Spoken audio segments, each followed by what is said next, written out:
এই যে 2 নম্বর দিন তোমার কি নাম?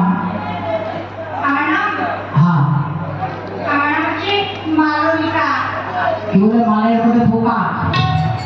না না না বলেছি মালবিকা।